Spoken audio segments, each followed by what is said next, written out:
c'est un mot un peu barbare, société publique locale, qui constituent des structures créées par une loi il y a tout juste à peine un an, n'est-ce pas, et à l'unanimité du Parlement, ce qui est plutôt exceptionnel. Qu'est-ce que c'est que ces sociétés publiques locales?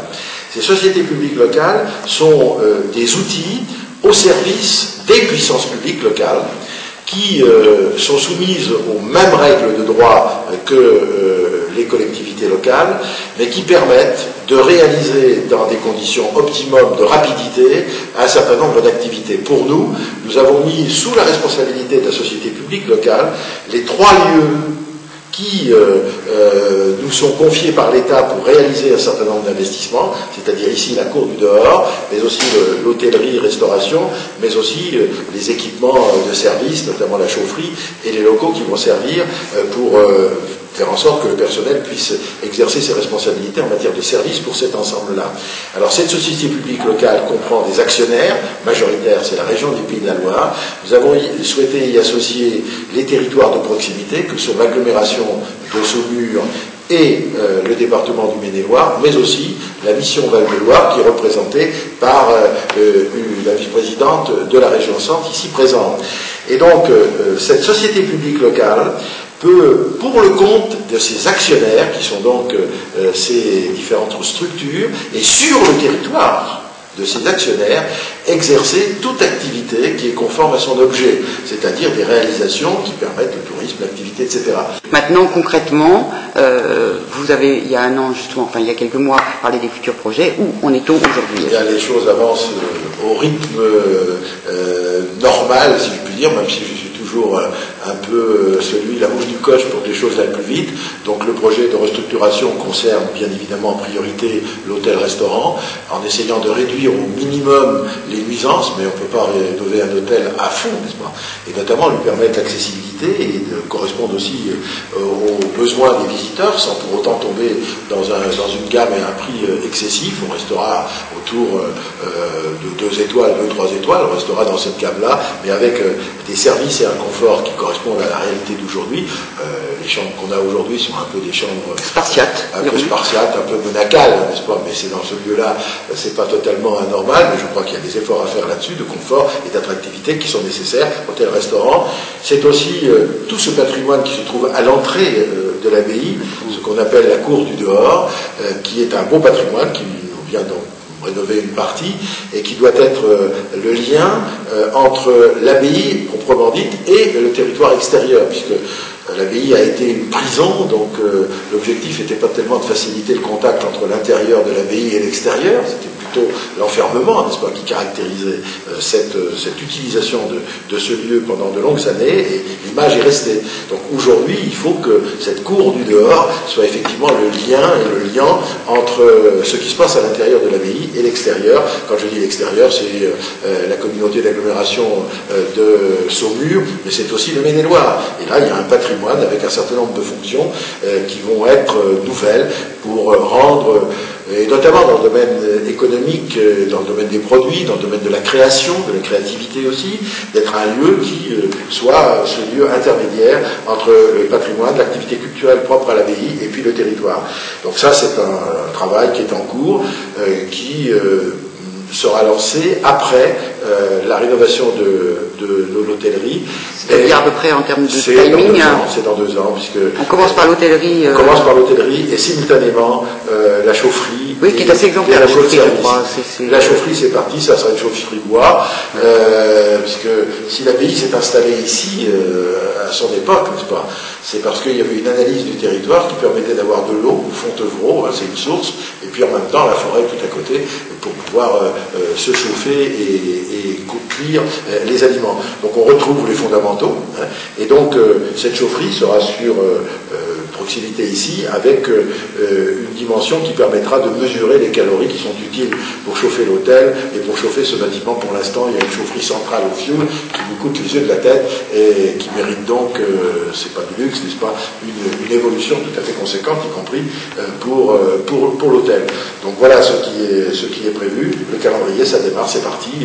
Les architectes ont travaillé, les dossiers sont en cours. Vous savez qu'il faut toujours un petit. Donc vous pensez que d'ici à deux ans... 2 ans, cette chose-là tout cela. On aura géré la chaufferie et l'hôtel. Je souhaite qu'on retravaille sur la partie extérieure. En termes de fonctionnalité, c'est aussi des hébergements collectifs qui existent actuellement pour accueillir des groupes, pour accueillir des artistes en résidence. Donc il y a une partie d'hôtellerie complémentaire, d'accueil complémentaire. Il y a la volonté des équipes ici d'avoir un lieu d'accueil pour les artistes.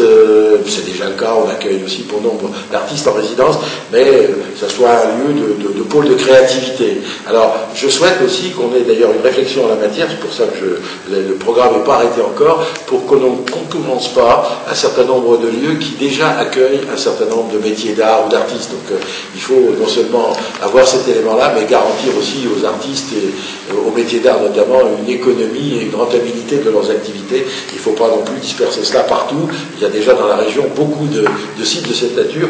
Donc je pense qu'il faut regarder bien ce que l'on peut mettre ici. Il y aura aussi des aménagements pour tout ce qui concerne les services et l'administration dans ce périmètre de la cour du dehors qui pour l'instant a besoin d'être rénové physiquement, mais aussi d'avoir une attractivité qui permette aux gens de venir du territoire sans pour autant être obligés de rentrer dans l'abbaye. Alors justement, pour terminer sur l'hôtellerie, actuellement il n'y a que 50 chambres, je crois. Est-ce que ça va être développé? Parce qu'on avait entendu parler à un moment ou à un autre qu'on pourrait envisager de développer la partie séminaire. Donc c'est vrai que c'est pas toujours évident avec si peu d'hôtellerie. Nous n'augmenterons pas la capacité à quelques unités près. Nous améliorerons le confort, et y compris dans une logique qui a été évoquée par les professionnels, de pouvoir accueillir dans de meilleures conditions des familles. Je crois et à des coûts, encore une fois, qui sont aussi compatibles avec le budget des ménages. On n'est pas sur des paradors ou sur des niveaux de prix. La dimension du prix doit être tout à fait importante, y compris pour faire en sorte que nous n'ayons pas ici une sélectivité d'accueil.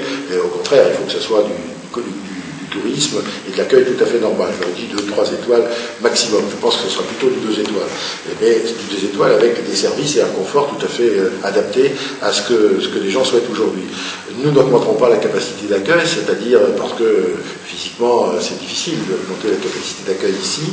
On aura des chambres qui pourront communiquer pour accueillir des familles en particulier dans une partie qui pour l'instant n'est pas utilisée, qu'on appelle le Liban, je crois, qui est actuellement délabré et qui sera avec un système de 2 niveaux, donc de mezzanine et autres, pour pouvoir avoir un accès, y compris un accès handicapé de plein pied, ce qui est obligatoire aussi dans les nouveaux locaux d'hébergement.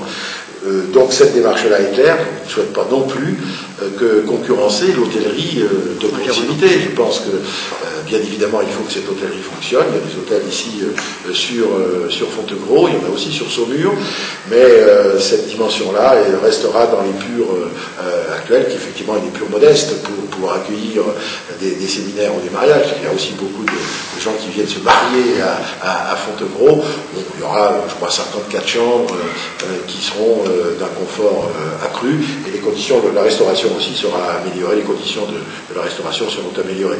Donc je crois qu'on reste dans des limites, y compris compatibles avec nos propres budgets, parce que là c'est les financements régionaux en totalité, c'est plus de 10 millions d'euros sur la partie hôtellerie, sur la partie service également, les montants sont importants. Donc ce qu'on a globalement envisagé dans le cadre de la programmation des investissements de la région, c'est d'arriver à pas loin de 30 millions d'euros sur le site de Fontevraud.